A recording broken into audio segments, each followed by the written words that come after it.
Assalamualaikum warahmatullahi wabarakatuh. Bersama saya Putri Sujarska Trania dari NPM 1402024047. Jurusan saya Teknik Informatika dan kuliah di Universitas Syarsi. Jadi di sini saya akan menampilkan sebuah codingan yang telah saya buat. Berikut videonya. Sini ada codingan, di sini ada string name, terus ada public void round, ini juga dibuat output dan hasilnya untuk bagian mutek test.java menghasilkan seperti ini. Oke, baik. Pada video ini saya menjelaskan implementasi sinkronasi proses menggunakan mutex. Mutex atau mutual acceleration adalah mekanisme sinkronasi yang memastikan hanya satu proses yang dapat masuk ke critical section pada suatu waktu. Nah, jadi di sini tuh berbeda dengan semaphore sebelumnya. Kali ini nilai parameter semaphore adalah 1, sehingga semaphore berfungsi sebagai mutex. Dan static semaphore neo semaphore 1, setiap thread mencoba mengambil lock acquire. Nah, terus jika berhasil masuk critical section, menjalankan 5 operasi melepaskan lock release. Dan algoritma sinkronasi, algoritma mutex memastikan hanya satu thread dapat mengakses resource.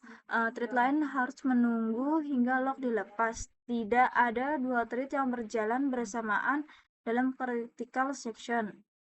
Untuk programnya, output ini menunjukkan bahwa thread berjalan satu persatu tidak bersamaan seperti pada semaphore sebelumnya.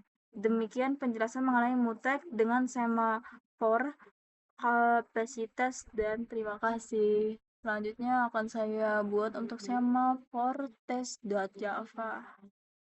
Oke, balik lagi bersama saya untuk menjelaskan singkat tentang semaphore. Semaphore adalah mekanisme sinkronasi yang digunakan untuk mengontrol akses ke sebuah resource terbatas. Pada program ini, semaphore diset sebanyak 4, sehingga hanya 4 thread yang dapat memasuki critical section pada waktu yang sama.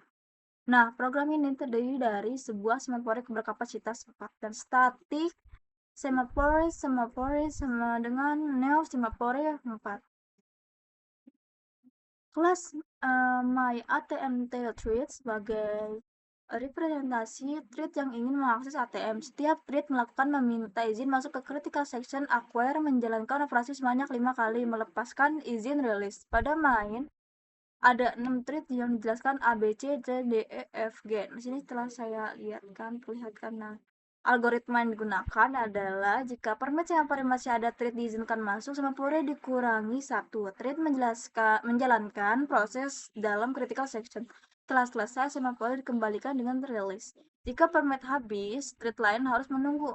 Nah, hasil program output menunjukkan bahwa hanya 4 thread berjalan bersamaan, 2 thread lainnya menunggu sehingga permit tersedia kembali. Penutupnya adalah demikian penjelasan mengenai semaphore test dengan algoritma counting semaphore. Dan ini saya kasih tahu tentang terminal yang saya buat. Ya, seperti ini. Sini sudah terlihat jelas keluar A, B, C, D, E, F, G dan seperti ini. Sekian dari saya. Wassalamualaikum warahmatullahi wabarakatuh.